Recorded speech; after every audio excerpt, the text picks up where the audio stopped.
All right, good afternoon. I think the time has come, so I'll just dive right in. I'm Steve Vogel. I am co-chair of the Berkeley Network for a New Political Economy.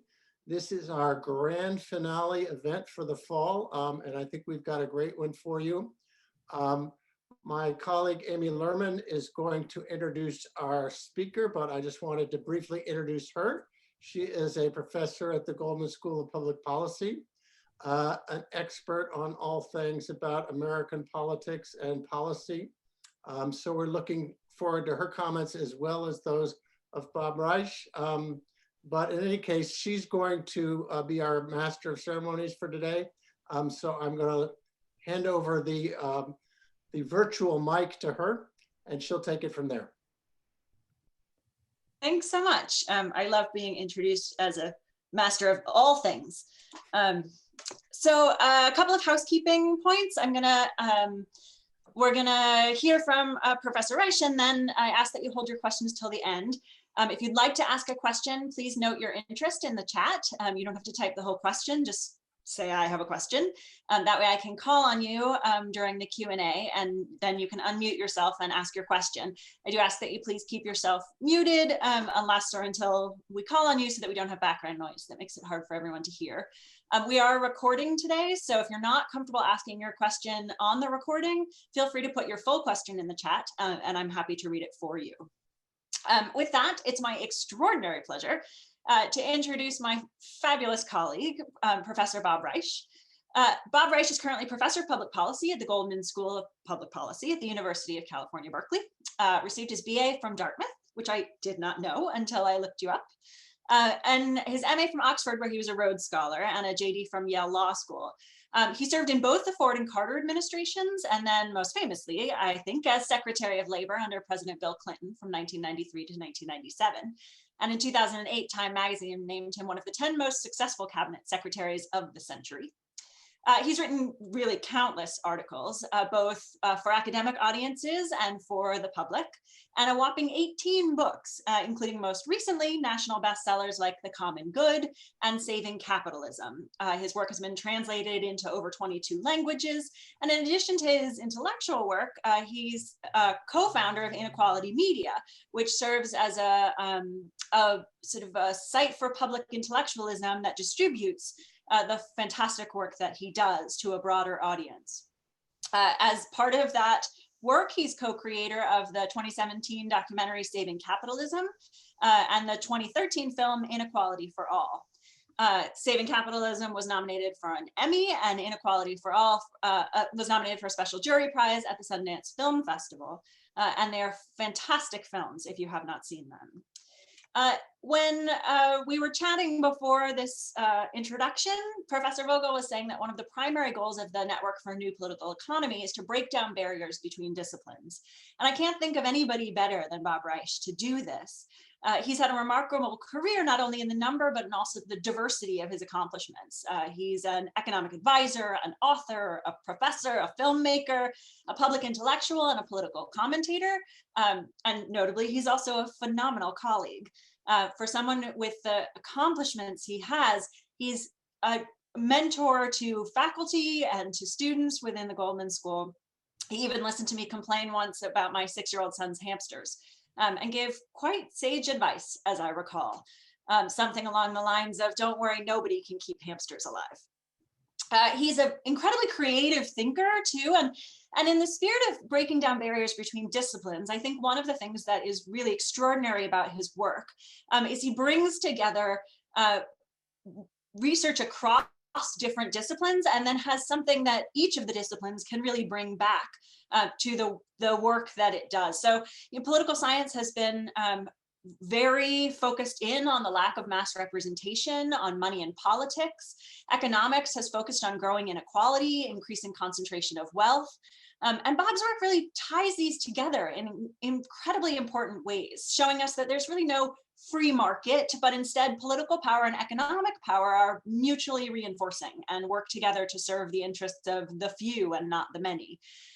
In addition, Bob's work pushes back on the idea that hyperpartisanship is the only or primary driving force in American politics today. Anyone paying attention to the news will know this is counterintuitive, right? We know that Democrats and Republicans today are more divided politically than at any time since our nation's Civil War. But Bob's work points out importantly that there are equally important cleavages in the electorate along lines of class, income, and geography.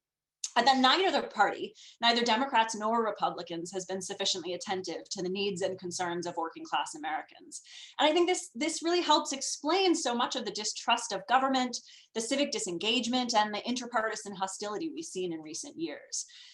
So I'm thrilled to be here with you today, even virtually, to hear Bob's thoughts on the political landscape, how we got here, and where we're going. So I will turn it over to him, and then I will take questions from all of you once he's done. Well, first of all, Amy, thank you very much for that very gracious and lovely introduction. And Stephen, thank you for inviting me today. Neil Fligstein and Richard Ashcroft, Noah Bender, I see you.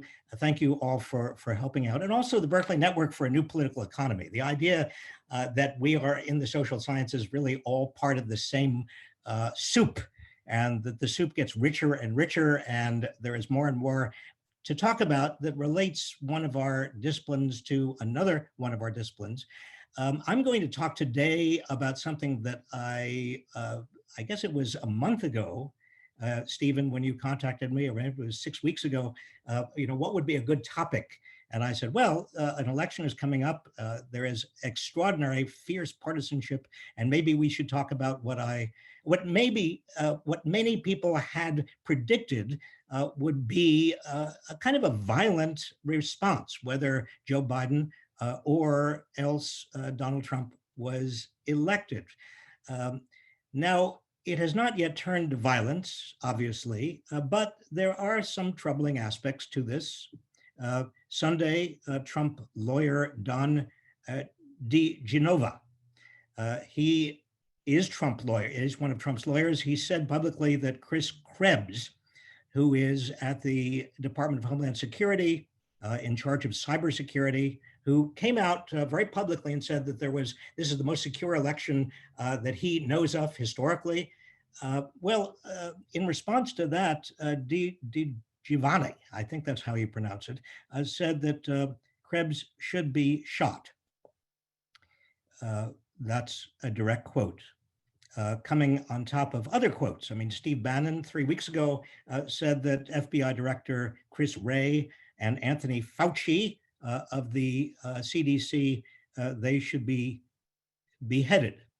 Now, these are obviously, we don't expect this kind of language in political discourse, but we also know that many election officials over the last several weeks have been threatened. Election officials, secretaries of state in Nevada and in Georgia, in Wisconsin and Michigan say that they have, and their families have been threatened. What is this all about? What's going on here? Are we really facing a specter of violence? Is this a kind of a civil war?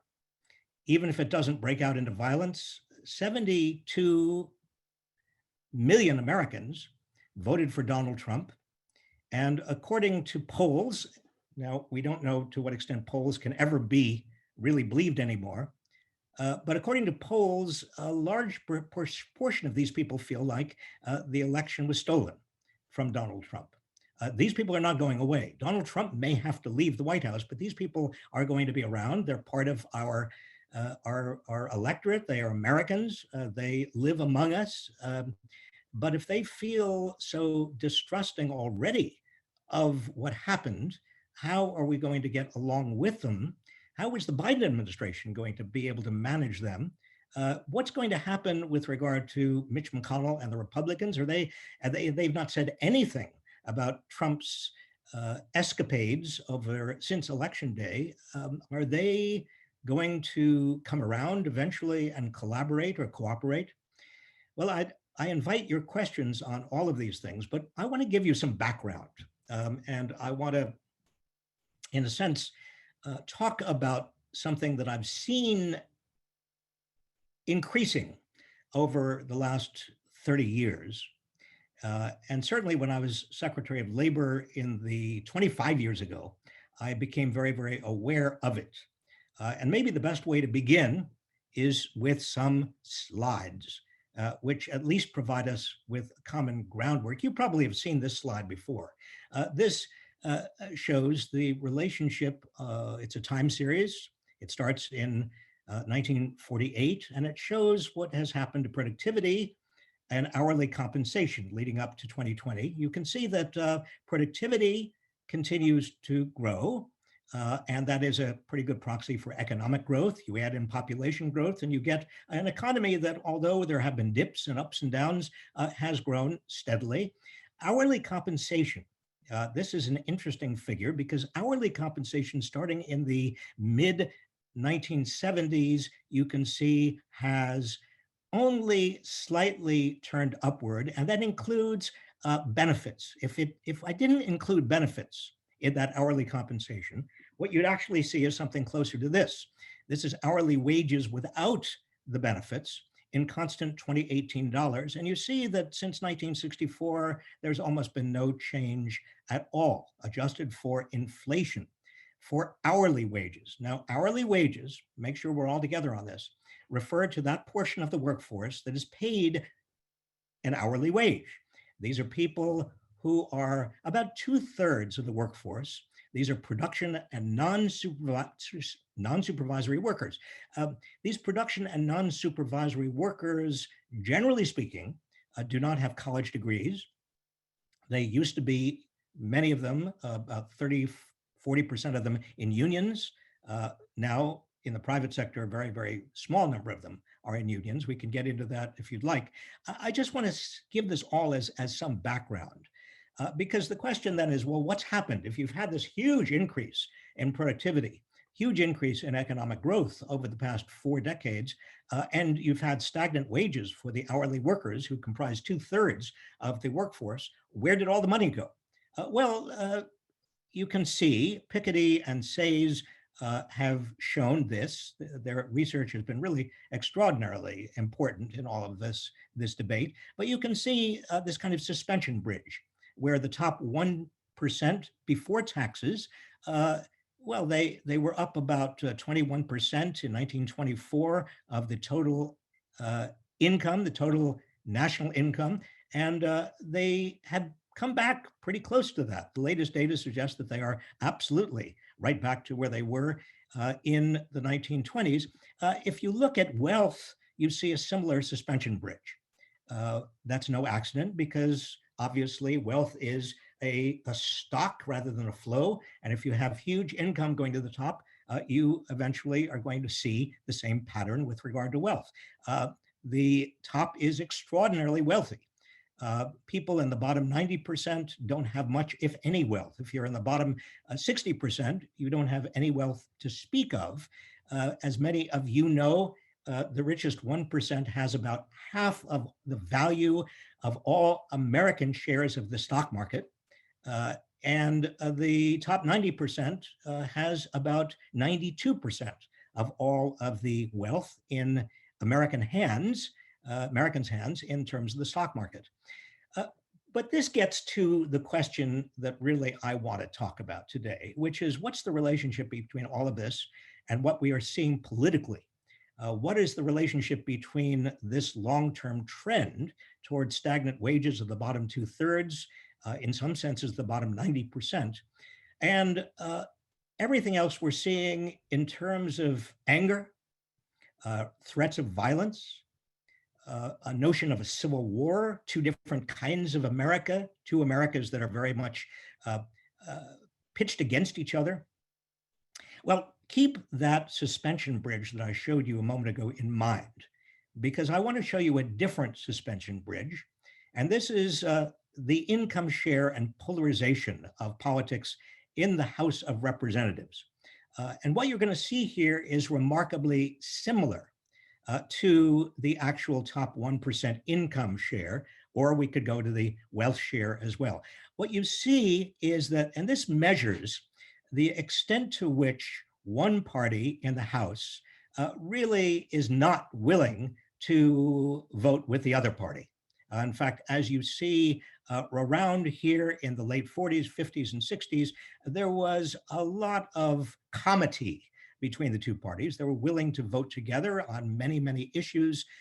This is data on income for the same Piketty and Say's. But once you get to the mid 2000s, you see a repeat of the kind of politics we saw in the 1920s, highly polarized, with very little trust. And I want to emphasize this word trust, because if there's anything that seems to be lacking from politics and from our culture right now, you see it as trust. And I could give you a lot of other slides. I'm not going to bore you with these, but I do want to show you this slide. This is the percentage of Americans who trust government to do the right thing all or most of the time. This is both Pew data and it is other research data, but it is consistent and it's kind of a summary of a lot of different surveys. But what you see is a fairly remarkable downturn. Under Eisenhower and Kennedy, those years where you had the suspension bridge at its lowest point, or nearly the lowest point, and indeed Johnson, you had a remarkable 80 to 90% of Americans saying that they trust government to do the right thing all or most of the time. And then, for reasons that may seem obvious in terms of Watergate under Nixon, and then the pardoning of Nixon under Ford, and then some of the bungling that we might have seen, or some people might have said under Carter, Reagan did restore some trust, but then it dropped very precipitously. This little upturn in trust, I take complete responsibility for, because I was the Secretary of Labor during this period, and I made it my point that government should be trusted again by people, but I couldn't keep it going. You can see George W. Bush well, the graph suggests a lot. How do all of these things actually relate to one another? I want to give you some personal history, and then I want to, again, open it up for questions. My personal history is simply this. When I was Secretary of Labor, right here, when I was building back trust, not really, you understand I'm being facetious. But when I was Secretary of Labor, I would spend a lot of my time out in the Midwest and the South with factory workers, with blue collar workers. That is what a Secretary of Labor does. Other members of the cabinet, like the Secretary of Commerce or the Secretary of Energy, they go to Paris and London, and they go to the capitals of the world, and they have wonderful dinners and elaborate events. No, the Secretary of Labor doesn't do that. Secretary of Labor goes to Cleveland and Detroit and Buffalo. Those are the places I went. And when I went there, and I spent about half of my time over 4.5 years in blue collar areas of this country, conducting what might be termed or might be viewed as a kind of free floating focus group. And I would ask people, everybody I met, everybody I talked with, mostly unionized workers, but a fair number non-unionized workers, I'd ask them just about their jobs, their lives. I'd engage in town halls. And what I got back from them repeatedly was some degree of, I wouldn't say exactly anger, but certainly they were upset. They were upset because although they had jobs, and you remember there was a very, very fierce recession at the start of the Clinton administration, but by the time 1993, 1994 rolled around, the recession was being supplanted by a jobs recovery. Now, what they were upset about was that they weren't getting paid very much. In fact, they had assumed and expected that the recovery would bring not only would bring back jobs, but would bring back good wages, and their wages were actually, in many cases, worsening, adjusted for inflation. They were angry. They remembered back to 10 or 20 years before. They remembered back to their parents' generation. They remembered an era when the middle class and working class America kept on expanding, when people expected that their wages would continue to rise, and they expected that they would be able to move upward in terms of a consumer culture, mass consumption as mass production. And they were bothered by the fact that they didn't see any progress. Many of them blamed themselves, but many of them also blamed companies, they blamed the administration, they blamed government. There was a lot of blame. Again, it wasn't quite anger. But here's the thing. When I went back again, about 20 years later, really doing research for a book that that just came out recently, I talked to many of the same people, and I also talked to their children. And in this time, this was starting in 2015, we're going right up to the 2016 election. Again, a kind of a free-floating focus group, except many of the same people were involved because I knew them, I had their email addresses, I had kept in touch with them.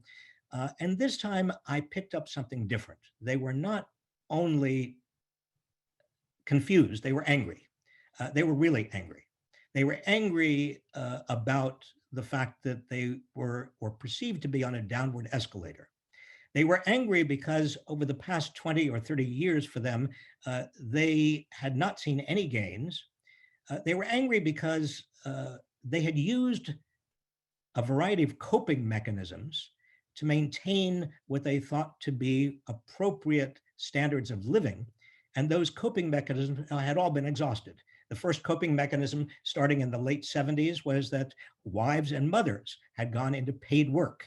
Now, again, poor women, particularly disproportionately women of color, had already been in paid work, but wives and mothers moved into paid work in the late 70s in large part because male wages of your production and supervisory workers had started to drop.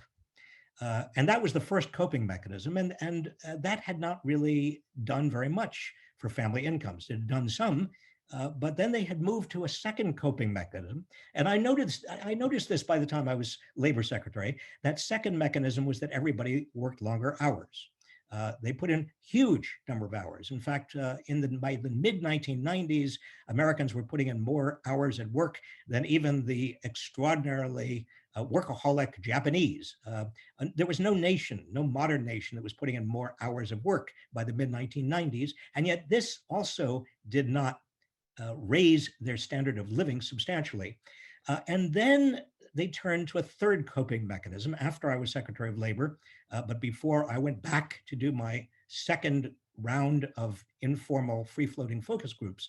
And that third coping mechanism was to use their houses, their homes, as piggy banks, because they assumed that as housing prices rose, they could use that to refinance their homes or to get out second mortgages and so on. And they did that. They did that from the late 1990s all the way through 2008.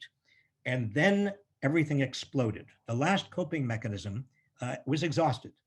By 2008, the financial crisis really was the last straw.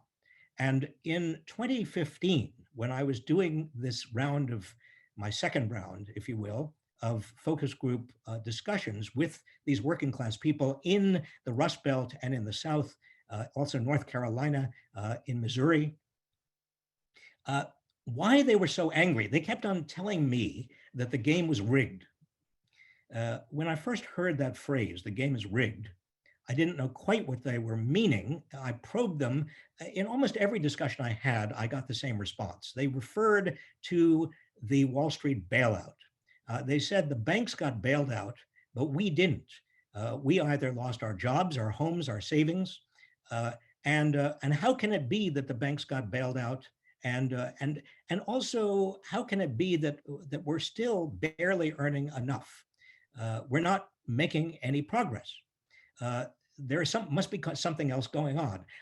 I began to hear language that was conspiratorial.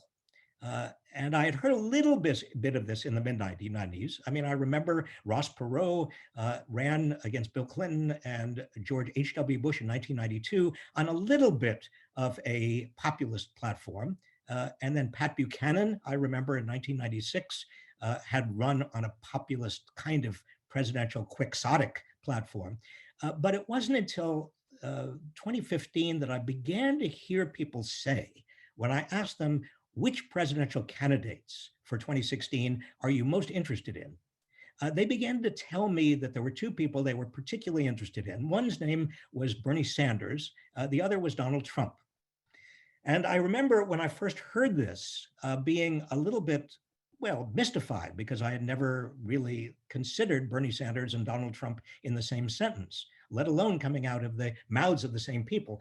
But they explained in focus group after discussion, what they meant was that they wanted somebody who would shake things up. They didn't trust the people in power. This is where I began to hear not only phrases about the game is rigged, but I don't trust anybody there. I don't trust Washington.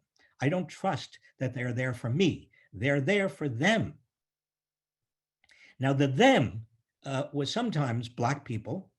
It was sometimes immigrants. It was sometimes others who are others. It was many, many times corporations. It was kind of the forerunner of the deep state. I heard bureaucrats, but I also heard a lot about crony capitalism. And it was interesting to me because right after the financial crisis, you remember, there was the brief Occupy movement on the left. And then there was on the right, the Tea Party movement before it was co-opted by the Republican Party.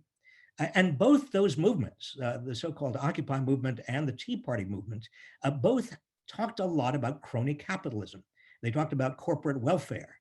They said their language was remarkably similar, although the targets of their ire were somewhat different. The Tea Party was angry at Washington and at government, and the Occupy movement was angry with corporations and the top 1%. But the language there was so much overlap in the language. It was interesting to me. Now, meanwhile, let me, because I want to get to your questions, let me just add in one other point. I don't believe for a moment that their concerns, when I say they, I'm talking about all of these people I talk with, I don't think that their concerns about a rigged game were completely fantasies. I have been in and around American politics for 50 years. My first job was as an intern for Robert F. Kennedy in his Senate office. I have worked at the Federal Trade Commission as Director of Policy Planning under Jimmy Carter. Again, Labor Secretary under Bill Clinton. I have advised and worked with the Obama administration. What have I seen to change that marks the biggest change over the past 50 years? It's the influence of big money in politics.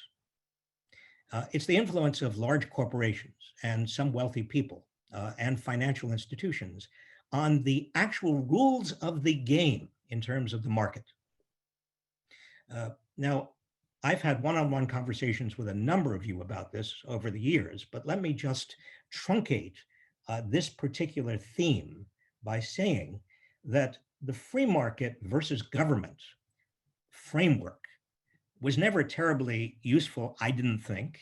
Also a little bit distorting, but I think it's now terribly distorting. I think it is very unuseful because it supposes and presupposes the existence of a free market that is somewhere out there in nature, naturally, a kind of neutral free market, onto which or into which the government intervenes or interposes or intrudes.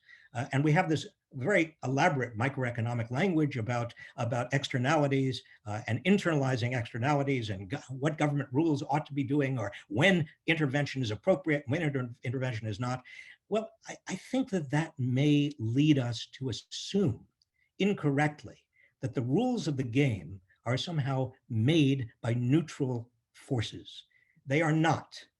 What I have observed what I have also researched and what I have read other researchers observe and document is increasingly, as big money has flooded politics, not just campaign donations, I'm talking about lawyers, fleets and platoons of lawyers in regulatory proceedings and in courts and appealing various regulatory and legal conclusions they don't like, and also the use of big money to sway public opinion or influence public opinion. Look at, for example, Proposition 22 we just had in California. Lyft and Uber put that proposition in play. They financed it with over $200 million, and they got their way. They got a legal decision that they wanted, a new law that they wanted, which allows them to treat their workers as independent contractors. Well, that's another naked example of money changing the laws and changing the rules. So when I heard and began hearing with more and more regularity about the game being rigged, I knew that there was something to that. There was some important set of realities in which, for example, students could no longer work or reorganize their debts in bankruptcy, because what happened in 2005, the big banks and the big creditor organizations, big institutions made sure that the bankruptcy code was revised and changed so that students could no longer reorganize their debts under bankruptcy. The bankruptcy also changed in very important ways that would not allow homeowners with regard to their primary homes, their primary residence, to reorganize under bankruptcy. I could go on and on. Don't get me started. The point is simply that the game, in a very important way, is rigged and has been rigged against people who don't have very much political power in the United States. Which brings us to the current degree of civil war. I don't think it is real. I think that people's anger is real. I think it is easy for them to blame the other side. I think Donald Trump has been masterful at being a kind of a Barnum and Bailey con man who has made people believe that their biggest enemies are Democrats and coastal elites and deep state bureaucrats. But I think that the foundation was already laid for this distrust long before Trump. In fact, when people talk about Biden returning us to normal, I get, frankly, quite worried, because normal was 40 years of stagnant wages for 2/3 of America. Normal was more and more money from corporations, financial institutions, and wealthy people infecting our politics. Normal was widening inequality. Normal was a kind of a institutional bribery that has made the rules of the game more and more favorable to people at the top and less favorable to almost everybody else. So let me, by way of summary, just simply say that Biden has his work cut out for him, because not only is he facing a Republican Party that has discovered through Donald Trump that it can make a lot of money from a lot of wealthy sources and also can get a lot of votes from the bottom 2/3, particularly the working class, particularly the white working class, if it hews to this kind of combination of tax breaks and regulatory rollbacks for the rich and rhetorically angry, almost really sharp-edged racism, xenophobic charges that Trump has been using. There is no motive there in the Republican Party for abandoning Donald Trump at this moment, or frankly, I don't see it in the future. So what is Biden going to do? And what are the Democrats going to do? I have some ideas about that, and I'd love to talk to you about it. But let me end on that note and open it to your questions. Thank you all. Thank you so much. There's so many things that you talked about that I just want you to talk more about. So I'm sure that people have questions, a lot of which are just say more, particularly about where you think the Democratic Party and Biden's transition should start in sort of looking at all of these questions. I am already seeing questions in the chat, so I'll go ahead and point to people. And when I do, just go ahead and unmute yourself and feel free to ask the question on your own. So the first question comes from Michael Sun. So I'm curious, why do American voters tolerate inegalitarian policies and continue to elect politicians from both parties who enact them? Is it just false consciousness or the Gramscian explanation? For instance, how could we have had the financial crisis and see too big to fail banks become even larger and continue to engage in the same activities after Dodd-Frank instead of seeing them nationalized or even having Glass-Steagall reinstated? And do you think the Biden administration is actually going to significantly address inequality, or are we just going to see the election of a Trump-like figure in 2024? Well, Michael, if let me just start with the last part of your question first. If Biden does not address inequality and certainly does not make every effort to include the working class, and I think one of the biggest problems for the Democratic Party over the last 20, 30, 40 years has been the abandonment of the working class. Unless Biden reverses that, we could see Donald Trump's as far as the eye couldn't see after a Biden administration. That is, there are a lot of demagogues waiting, standing in line, waiting to really take over from where Donald Trump left. So it's vitally important for all of us, not just for the Democratic Party, not just for the Republican Party, but for American society to address these underlying concerns. Now, the first part of your question was, why don't Americans really respond to their economic interests? Why are they so easily fooled? I don't think it's quite that. I'd rather we addressed it in a slightly different way. I think that what politicians and the political class and the moneyed interests have learned over the past 40 years is how to use certain language and codes and also policies to disguise what is really going on, to deflect attention from what is really going on. Part of that is racism. I think racism has been used, that kind of dog whistle politics over the last 40 years in particular, to split the working class whites off from working class blacks and poor whites from poor blacks. I think that's been a very clear part of the strategy. I think part of the strategy has been to use the kind of market fundamentalism, as I talked about very briefly, the notion that the free market knows best and we mustn't in any way intrude upon the magic of the market, as Ronald Reagan and his allies talked about. I think that thirdly, one of the reasons that the kind of blanket has been pulled over so many people's eyes is that the top 10% that really has a lot of the intellectual firepower, a lot of the framing of the issues through the media, through universities, through every other device, that top 10% has, to some very important extent, been bought off by the 1/10 of 1% at the very top. And we could easily we could go into that as well. I'm not sure I want to, but we could easily go into that. Thank you. I have a question from Neil Fligstein. Yeah, I thought that right at the end there you stopped. So what policies do you think would appeal to working class voters? What is it that Biden can do that he might actually have a realistic shot? If he doesn't get it through Congress, at least if people are going to go, yeah, the guy's trying. Well, Neil, part of it depends on January 5th.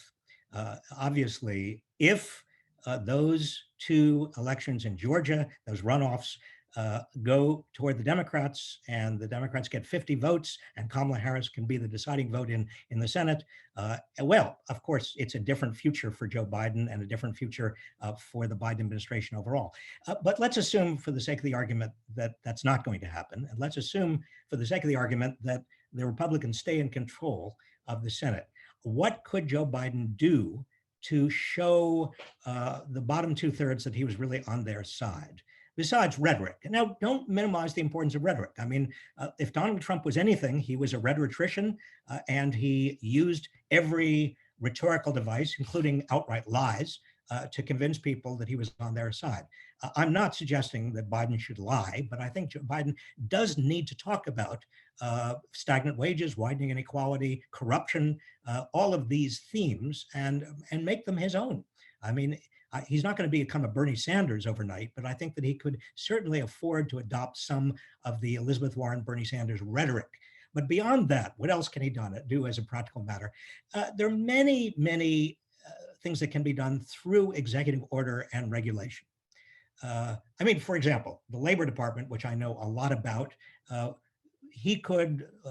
Biden could, by executive order or through regulation, could once again lift the threshold level for workers who are entitled to time and a half overtime. He could restore bargaining rights for a lot of people who really need them in terms of people who would like to form labor unions. There are many, many rules, regulations that right now make it harder to form unions. He could make it easier to form unions. He could, and this actually is something that will not necessarily improve the plight of most of the bottom 2/3, but to a remarkable extent, it will help people of color. He could eliminate student debt to federal student debt up to $50,000, for example, or $60,000 on a sliding scale depending on family net worth or family income. He could, because the government purchases about 20% of the economy. I mean, the government is the biggest purchaser of the United States, in the United States. He could reduce drug prices very considerably on the basis of simply purchasing rules. You get a feel. I mean, I could go through a very, very long list. My only point is that doing all of these in terms of regulations and executive orders, and also enveloping them in a rhetoric that was quite working class oriented, might help a great deal in real terms and also in political terms. Next, I have a question from Manuel Sabin. Hi, just since you've been through kind of so many iterations of politics as technology evolved and this sort, I'm just really curious how you see social media and big tech just fundamentally changing the political landscape with such laissez-faire kind of, I mean, with immense pressure now, Facebook and Twitter are starting to do some fact checking and this sort, but for the most part, it's been very laissez-faire, and how laissez-faire can make dominant groups gain power in this sort, and this very segregated cyberspace. Yeah, just generally, how do you see politics maybe in some fundamental way changing with social media? Well, high tech is an interesting industry in terms of government right now, because you have one of those rare points in time where the stars are aligned. Republicans and Democrats want to take on high tech for different reasons, but high tech is really in the crosshairs of antitrust and regulation. And so I wouldn't be surprised if because of that, not only did we see some antitrust and regulation, but we also saw high tech make some fairly dramatic moves to try to be better citizens, let's put it that way. Beyond that, I also want to say, and I should say something about Fox News and part of the, because it's not just high tech, obviously, it's an ecosystem, an information ecosystem that is very divisive and very kind of oriented toward more and more divisiveness.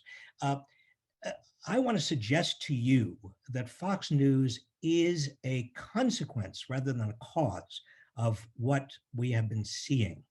And at the risk of sounding like a Zelig character, or a Zelig character, I'm going to relate to you a conversation I had in the late 90s with Roger Ailes when he was just getting Fox News off the ground. And he said, I was curious about what he wanted to do and why he was doing it. Let me just decline the FaceTime here. And he said that he felt that there was a larger and larger growing group of young people, males. He was very specific about males, He said that they are disaffected, they are angry. Most of them don't have college educations. The media is not responding to them. I'm going to respond to them. I'm going to make a lot of money. That's a niche that CNN doesn't even know exists. So he was onto it. I have a question from James Eckhouse. Hi, thank you so much for your talk, Professor. I was wondering if you could speak to the role that the Federal Reserve has played in the transformation you're talking about. And I guess I mean that question sort of broadly, but maybe a specific part of it would be the sort of splayed access to the stock markets that's experienced by the American population, the 10% and 90% divide, if you will. Well, James, let me just say, I thought you were going into a slightly different direction. I think in terms of the Fed, that Ben Bernanke and Janet Yellen have done actually quite a good job in keeping interest rates low and avoiding what Alan Greenspan almost did. Alan Greenspan actually should get some credit for the recovery of the 90s. But the general rule was that you don't want to allow unemployment to get below 6% because that would ignite inflation. And beginning with Greenspan, but especially under Bernanke and Janet Yellen, they were willing to let unemployment get down to very, very low levels. And once official rates of unemployment get down to below 3%, we do see some changes in the structure of labor markets. A lot of poor people are brought into the labor force, and a lot of working class people begin to get raises. Lo and behold, even without unions. In terms of the stock market, it's a different set of issues, I believe. What has happened with the stock market is that the Fed, beginning with Ronald Reagan, began using Fed dollars to prop up the stock market. Now, this is a story that has not really been told. Maybe you know about it. It didn't really get out of hand, in my judgment, until the Trump administration. I think that the Trump administration really has used the Fed in ways that have done exactly what Trump wanted, which is to make the stock market the emblem of his success, but as a result has widened inequality. The most obvious example would be the way the Fed has taken corporate debt off the balance sheets of a lot of corporations. That debt, by the way, was created so that these corporations could buy back their shares of stock and create the appearance of a sugar high, essentially. But the underlying debt was very rapidly becoming junk bonds. And so this was a bailout, a much bigger bailout than the 2008 bailout. I have a question from Dario McCarty. Yeah, hi. So I noticed on the graph you showed regarding polarization and the top 1% income share, the drop in polarization, it precedes the drop in income share by like a couple of years, which I mean makes sense, right? Because a change in policy is what will change the economic circumstances. But I mean, I'm presuming that it's like the Great Depression was kind of like what gave politicians like the kick in the pants to, we got to fix this inequality. And I mean, if you look at the present, we had the 2008 crisis, and then that only, like you said, it only made the income inequality increase. So I mean, I guess the worry is like, is it going to take a similar catastrophic event to finally trigger a sort of a change in the politics, or what do you think is gonna finally trigger that? Well, it's a good question. I mean, we are in a catastrophic event right now, obviously, with the pandemic and the economic fallout from the pandemic. It is, in many respects, worse than the Great Recession. And certainly the human suffering is much greater. So what kind of a trauma is necessary And to what extent do you get out of that trauma a sense of shared social solidarity or a common understanding of the need for government or any of the other things that we saw, for example, during the Great Depression and World War II? I don't know what the answer to that is. I think to some extent, it is a function of leadership. That is, I could see, for example, Joe Biden making COVID his number one priority, getting COVID under control, getting vaccines out, getting people vaccinated, as many as possible, so that by, let's say, July or August or September of 2021, it was really over. And the United States had a sense that government had done something really important. Once that COVID looks like it's under control, I think there's a very, very good case to be made that the economy has enough pent-up demand, particularly in the top 10%, that the economy will roar forward. Joe Biden could get a lot of credit for that as well.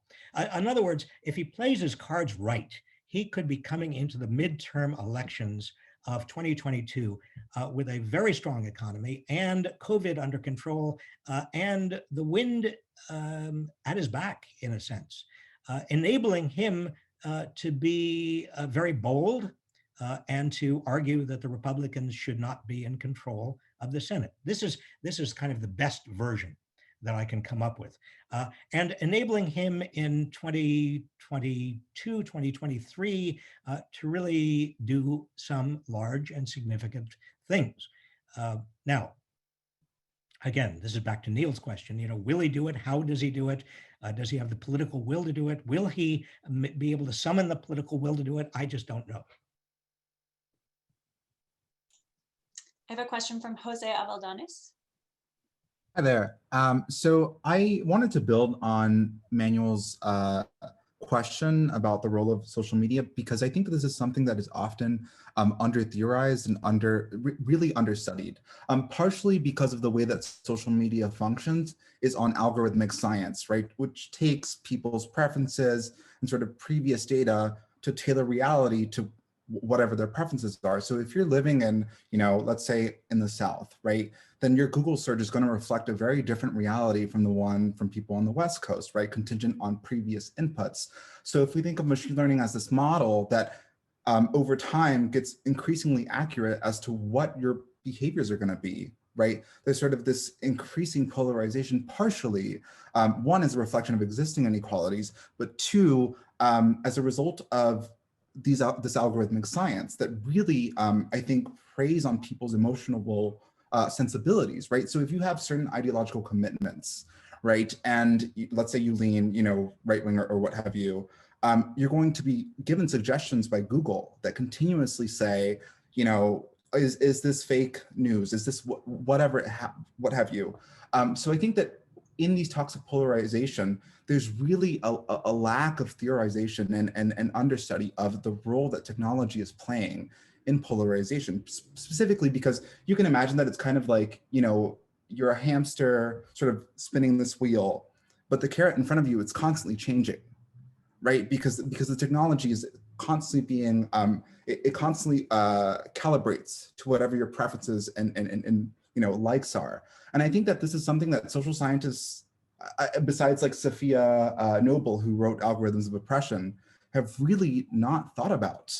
And anyway, so I'm curious, keeping in mind algorithmic science, if we can imagine large swaths of the population incredibly vulnerable to propaganda or people who buy, Facebook advertisements influencing their behaviors, what is the role of that in polarization? And I think that especially if you have, Congress filled with people who don't have a good understanding of what the internet actually does and how it runs, what does that mean for, sort of the future of this country politically? And sort of keeping that in mind, what is the role of that technology in people's beliefs? Jose, let me suggest to you, first of all, I don't know if you know that I've read Shoshana Zuboff's book, The Surveillance State. It's a very, very useful book in terms of what these algorithms are really doing and why they're doing it, where the profits lie, and what the future might hold unless there is more public control over this, which gets us back to the question of public control. I do want to emphasize that, and you are absolutely right, the algorithms and these companies are designed to maximize profits.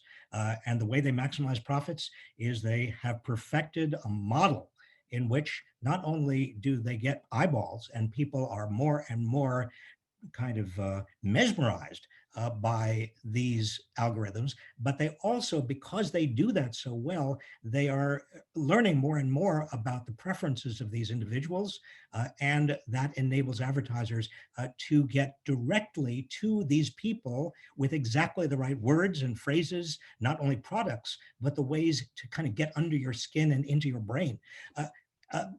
They will continue to do that unless there is some control, social control. I'm talking about government regulation and government control over what they're doing. And that, again, I want to emphasize to you that we are at that kind of interesting point where Republicans and Democrats and almost everybody in Washington agrees that these algorithms, they don't, you're right, they don't understand the specifics, but they all agree that something has to be done. This is dangerous. This is out of control. This is not only splitting us, and Democrats and Republicans don't worry quite as much as we might about that, but they're worried about the power that these unaccountable organizations increasingly have. So I know we've already run over time. There are just 2 more questions that came in right before 5, so that seems like a good cutoff. So I have a question from Trish Monroe. Hi. I, out of Berkeley sociology, went from there to Livermore City Council, and I've been there for 2 years. So I'm doing local government, and I always make this pitch that if you actually want to get sociology done, if you actually want to make a change, be the power. It feels really good, let me tell you. Having said that, I got to say that what I'm hearing here, I feel like I'm living in a split world. I'm hearing stuff at the national level. I'm hearing people talk about what's going on nationally, and I'm living in it locally. I spent this morning talking to a developer of affordable housing and talking about how hard it is to make affordable housing happen in a city that very much wants to make it happen. So what I want to know is how do I think about that split world that I'm living in as an individual, as an elected official? All the changes, you know, my world's local, but all the stuff going on in this, and I will call it a civil war, is national. How do I make that, how do all of us make that connection? Well, the connection, sadly, Trish, is very, very direct, because at this moment, Mitch McConnell is holding up trillions of dollars, including at least 600 billion that would otherwise go to state and local governments. Oh, yeah. And you are, you and your direct constituents are essentially being extorted by, the Republican leadership in Congress. The thing is that although you have enormous power over certain domains, when it comes to actually the amount of dollars and cents you have, or any city in California or the state of California, we may be gigantic. We may have 1 out of every 8 people in the United States here. It doesn't matter. We are sending more money to Washington than we are getting back from Washington, and the situation is worsening at a time when we need a huge fiscal stimulus, at a time when the states and locales more than ever need additional funding. It's not happening. Now, will it happen? If you're asking me, will it happen over the next 3 weeks? Probably not. I don't see Mitch McConnell moving. Will it happen as we get closer to a funding bill that has actually got to get it will have a continuing resolution, but eventually we'll probably have to have a funding bill. Will we see anything close to Inauguration Day? I think it's more likely, but much of this, even in your town, depends on what happens in Georgia on January 5th. No kidding. So I'm going to ask Jared Finnegan to ask his question. Great, thanks for the really interesting talk. I agree that you highlighted income inequality, and I agree this is a massive issue in the United States. And I'm curious what you think a political coalition for redistribution might actually look like. And can the Democrats craft one? I don't think the Republicans are interested, so then it becomes a priority for the Democrats. And it seems to me what's happening because of political realignment, et cetera, is that the Democrats right now are split between a sort of blue collar working class constituency and a kind of sociocultural elite constituency. And how do you sort of square the circle there? Because you can imagine working class voters would be interested in redistribution, but the sort of elite side of the party is not. And I think what really is a nice example of this is what you brought up in the case of California. We have people in the Bay Area and in California generally ostensibly interested in sort of progressive politics, but things like Proposition 22 fail. Sort of real redistributive measures that would impose costs on higher income households fail. Well, let me respond, Jared. This will be the end of my presentation. I think the issue is not the Democratic Party. The issue, obviously, is what happens to the bottom 90%, and more specifically, to the bottom 2/3, non-college educated, who have been going downhill very, very steeply, and more steeply over the last 20 years than over even the last 40 years. They are a very volatile, and I think they are up for grabs constituency. The way we're going now, the Democratic Party is likely to become the party of the college educated, the professional, and people of color. And the Republican Party is likely to become the party of the super rich and the working class. Now, those coalitions are very, very bad for the problem we're trying to address, because neither of those coalitions has the ability to fundamentally change the allocation of power in America. And if you don't have the ability to change the allocation of power, you don't have the ability to change very much. Both of those coalitions, in other words, for different reasons, are very much oriented to the status quo. So the question I want to leave you with is, let's assume, just for the sake of the argument, just as a sort of intellectual exercise or a mind game, that over the next 20 years, a third party was created. Now, we all know the impossibility, the challenges, the incredible differences and difficulties of creating a third party. But suppose there were a fundamental realignment that, in fact, you took the working class and you took people of color and you took at least part of the intelligentsia, the professional class that was willing to actually make some sacrifices. And they joined together to change the allocation of power, to create countervailing power, essentially. What arguably we might have had, we had to some extent in the 1950s. What then? Is that the only way out? And if that is the only way out, to reallocate power that way, through that kind of coalition, who's going to make the first move? Much better to end with a series of questions than with a series of statements. And so I want to thank you all for your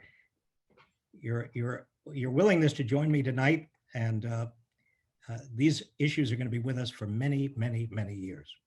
Thanks again.